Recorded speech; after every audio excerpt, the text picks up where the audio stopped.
Hey YouTube, what a weekend this has been. It started off Friday. We lost our electricity. Or no, we lost the internet first on Friday night sometime. And then Saturday, two of my neighbors came. They both needed help with some problems they had. So I was gone all day Saturday, didn't have the camera with me or nothing else. Only to come back to a windstorm that blew out the electricity for all of Sunday and into Monday morning here. So this morning, Monday morning, I was trying to get the house is good because of those backup things that I have, but the chickens needed electricity over there for their heat lamp. I wanted to keep the garage warm because we have a freezer in there. It's one thing after the other. And what a windstorm this has been. Normally we don't get wind around here. I have to go do a little bit of plowing this morning, but normally we don't get any wind. Very seldom does the wind go above 30 miles an hour. It must have been 50, 60 miles an hour. I'm just thankful that I didn't have any trees fall down on the house. So it's still very windy compared to, you know, what it normally is here. I know it's a lot windier in other places, but anyway, I got to get this stuff picked up, and if I don't answer your comments from the weekend, I probably never will get to them because there's so many, and I also had so many emails. My emails are still downloading now that the internet came on. So I'll talk to you later. It's not that we got a lot of snow, it's that we got a lot of drifting. That's what I'm moving today, just to get it out of the way so that it doesn't freeze like this, because you don't know what this goofy weather's going to do. The other day it was up into the 40s, I think, on Friday. Now it's like 16. This is the kind of snow that's really hard on a plow truck. You see the gray right in there, like beyond the plow? That's all ice. So the drivetrain is having a hard time pushing and slipping because of the ice. The plow's hitting that hard ice. You can't move that ice. It's like steel. But, you know, we're just trying to get the powder off the top so it doesn't make it thicker. When the weather gets into March like this, you can see how high the sun is now. Usually the sun is somewhere down in here in the winter. So spring is not too far away, but it's far enough. But anyway, the sun is helping it to feel nice and warm while you're outside here, even though everything is still pretty much froze up.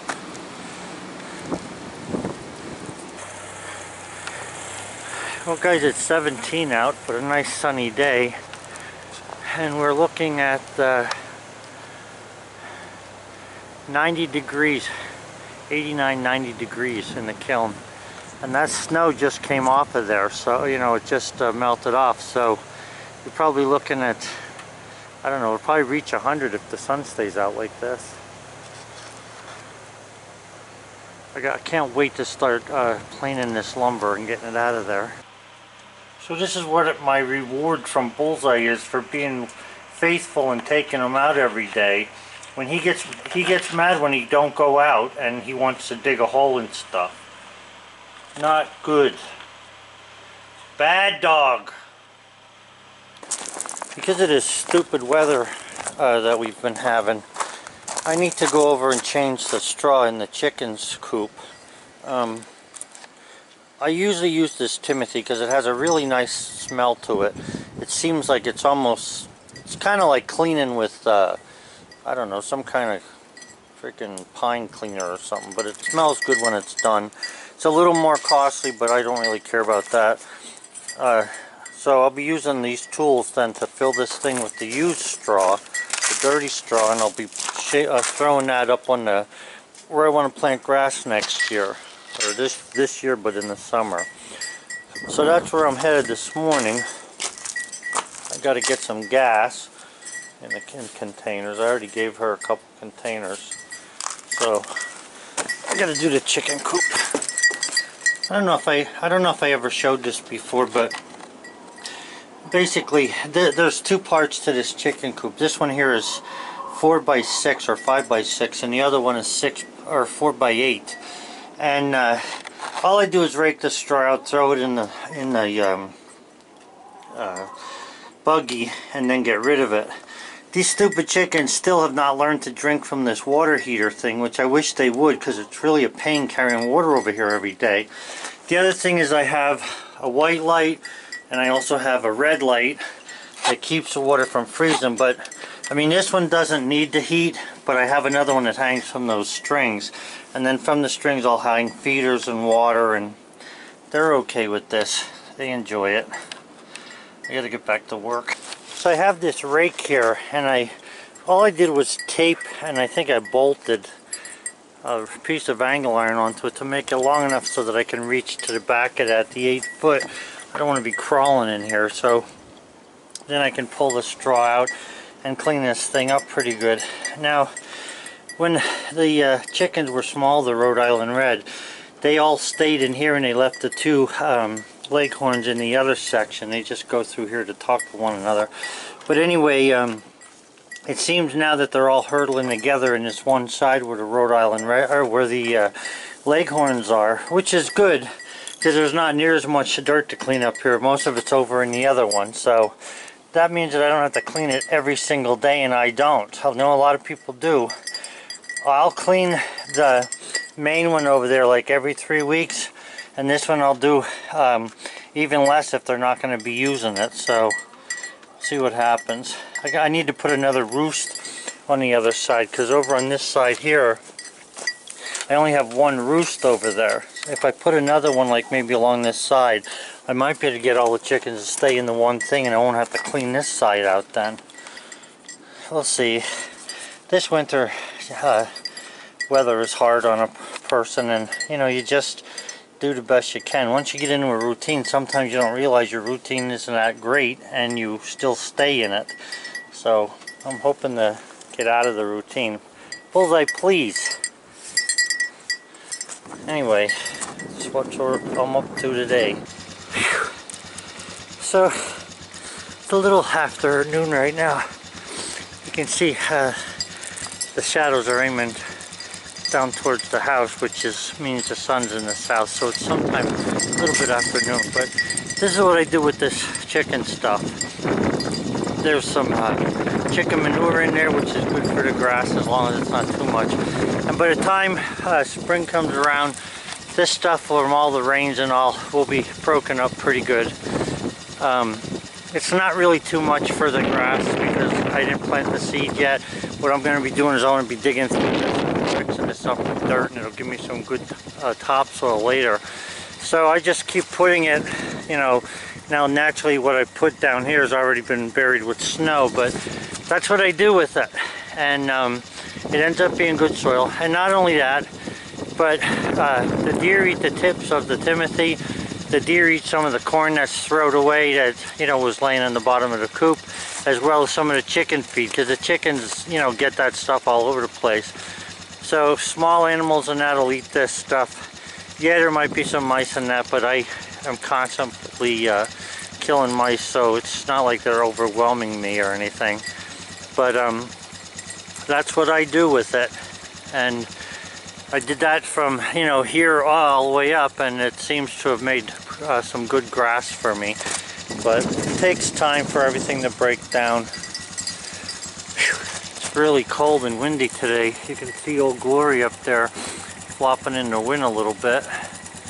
It's slowing down the wind, but it was really bad all night long. It sounded like a train coming down through the woods.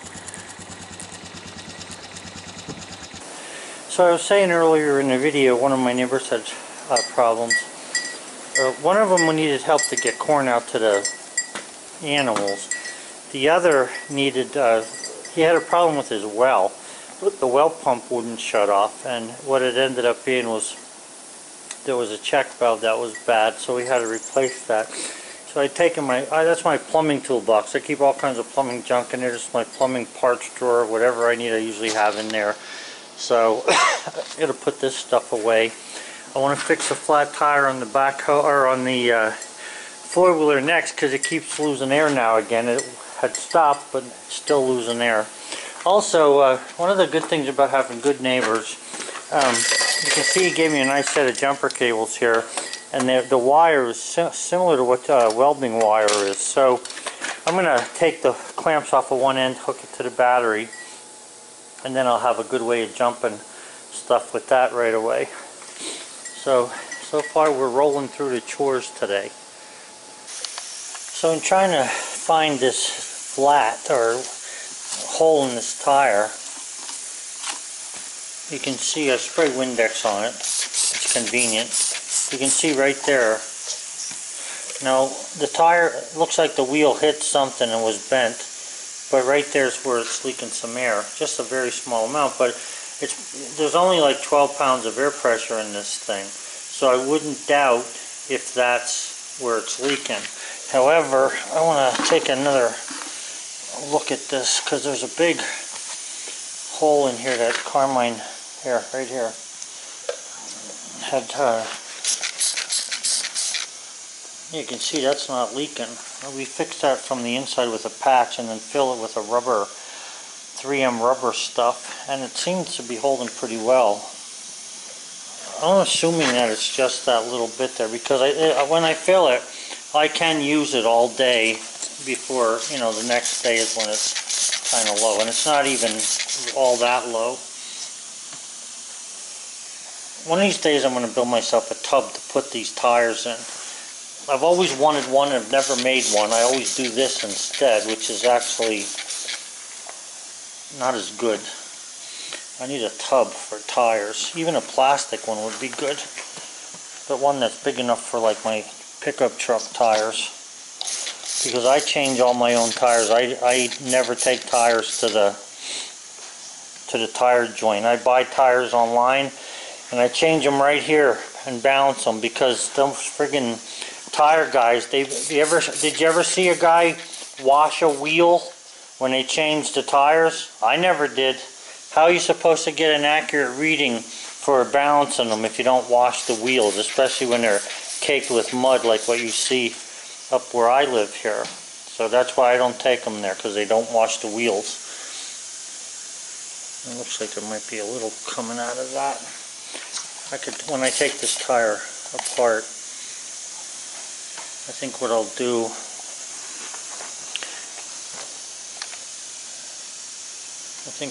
is put another patch over top of that.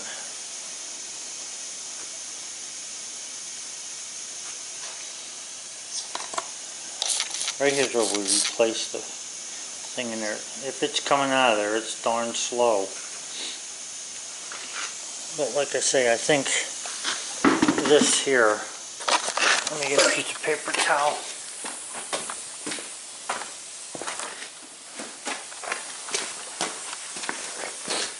I think that here's the problem. You can see it coming up there.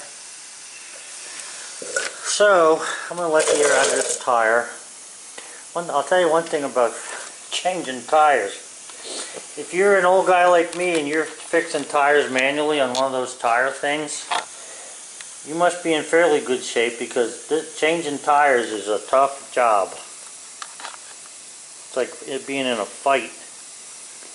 Alright, so I'm going to let the air out of this and then I'll take it apart. Okay guys, so I took the tire apart.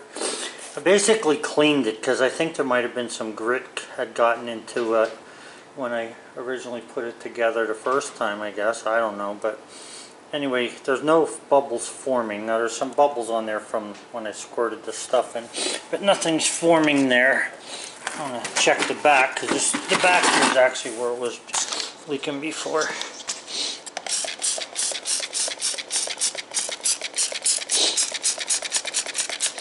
I need to get some more Windex. I have a big bottle over there. I just got to dump it in here. Okay, so there's no new bubbles blowing out of there. So that was just a matter of resetting the bead in place there. And as far as that other patch, which is right here, it's not leaking at all. I mean, I can show you again. You can see there's no bubbles coming up there. So that's good. I'm just going to put this back on there. Let me check this hole here. This one might have a... yeah. I don't see nothing there. So anyway, Sorry guys. So anyway, I put 12 pounds of air pressure on there. I'm going to put it back on the axle, and hopefully I'll be alright tomorrow morning when I come out. It's hard enough, you know, to be the type of person where you do your chores diligently. The problem is when you have little annoyances, like, you know, you go out to walk the dog or to take the dog out only to find out that, you know, that the air's out of the tire. And it's just not, I can't walk on these roads or nothing but ice and rocks and mud. So I need this four-wheeler for that. I'm thinking about buying one of those gator type things because Sally doesn't like driving this, and she's not good with the throttle and stuff on here and the brakes. So I'm thinking about getting a gator, which would be more like something she could drive, and then we can put stuff in the back to go to the chickens, to go up to the house when we want to work somewhere or go to the gardening stuff. I'm thinking about, but I don't like getting rid of this though, because I have a lot of fun with this with the dog, and I don't think the gator would be good to go after him with, because this I can chase him if he decides to take off on me. He usually doesn't, but sometimes he does. So I'm thinking about buying one of those. I was looking at Cat made one. I think that comes out this year. But for crying out loud, you're looking at almost $20,000. I can buy a freaking car, one of those SX2 things, four-wheel drive, and drive that around. But I want to look a little further. Maybe I can find a good used one. But I really like to have a new one. I bought this brand new. I've taken good care of it. It runs really good. I just want to keep it. Keeping it clean is another story. You know what my road is like if you've watched my videos. Okay guys, so we're going to put this on, tighten up the lug nuts, and that's another job. Okay guys, so on to the next thing. My neighbor gave me these jumper cables, and two of the cables are good, two of them are not too good, the clamps. So I'm just going to cut them off and then pick out the best one and, you know, refurbish it a little bit and then put them back on. And then I'm going to put these ends here on the other opposite end of the cable. In other words, the cable will be at one end, these will be at the other, and then I'm going to hook them to the battery on my little jump station that I made. And that'll help me to be able to do this. And the other day, believe it or not, I accidentally left my parking lights on my plow truck, and when I didn't notice they were on and the battery went dead. So I actually was trying to drag that thing out there, but you know, without having the cables, there was really no sense to it, so I didn't do it. But now that I have these cables, I'll be able to easily pull that thing out and jump stuff that I, you know, make mistakes like that or whatever. So on to the next thing.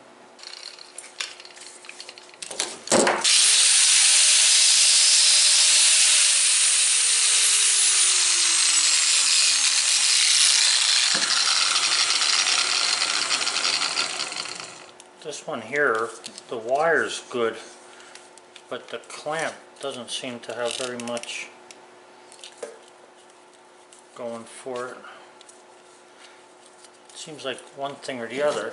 This one has a good strong spring, this one doesn't. I'm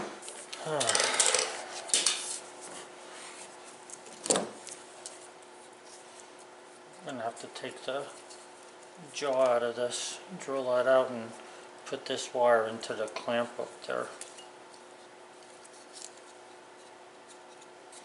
That's alright, I got time for it. That's what I'll do. So I'm going to drill this, looks like a rivet. I could even grind this off and it'll fall out, and then I'll put a bolt or something in there and attach this wire to that jaw.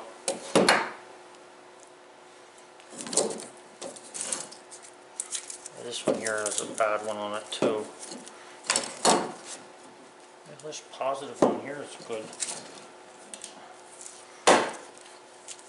I'm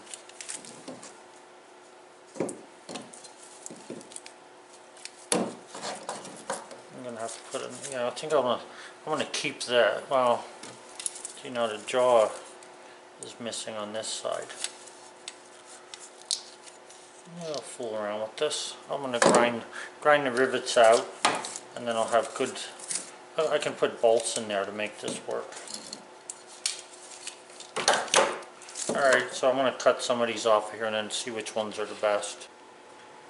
So that's a 1/4-inch bit in there. And this is the end of the cable thing. Since I have a little something I can hang on to here before I take the cable off, I'm going to drill a 1/4-inch hole in that. It's a little piece of brass. I'm going to also drill the end of this clamp so I can put a 1/4-inch bolt in there, because that's I have heavy bolts that are 1/4-inch, and I'd rather use that than a smaller one. So I'm just going to clean this off now on the bench grinder, not the grinder, but the brush. I'll clean this off and then I'll bolt this back in with a new piece of wire on it.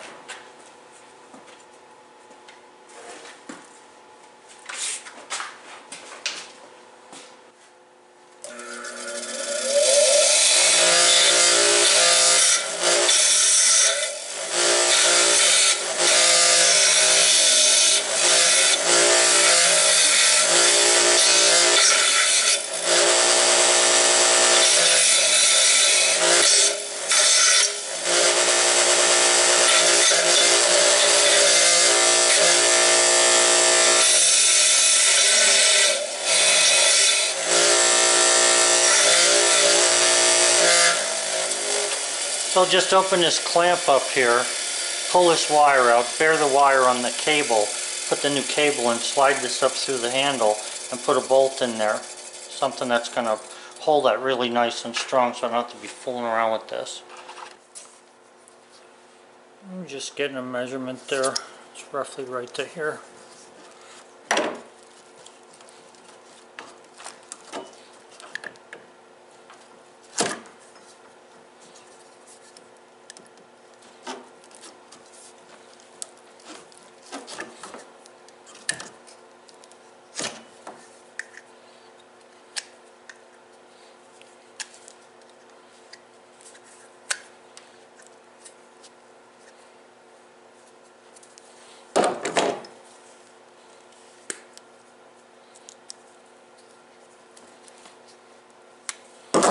A pretty heavy rubber sheath on there. They make the rubber thick, but the wire's not really heavy enough for what it ought to be. But it is what it is, and I'm using it.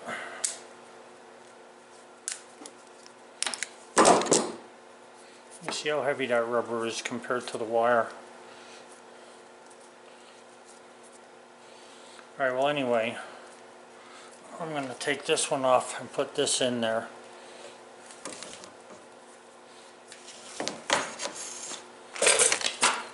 Okay, so I put one of those clamps on. I want to tape this good with black tape. One is grabbing the insulator, the other one's grabbing the wire, and that hole does fit the battery, so I got to put the other one on there. On the opposite end here, I cleaned up those brackets. These seem to work good. I need to put another clamp on here, which I'm going to take off of one of the other cable clamps that are left over, that are on the bench there. And then I'll have a good set of jumper cables to be able to use on my jump station. Well guys, it looks like it's quitting time.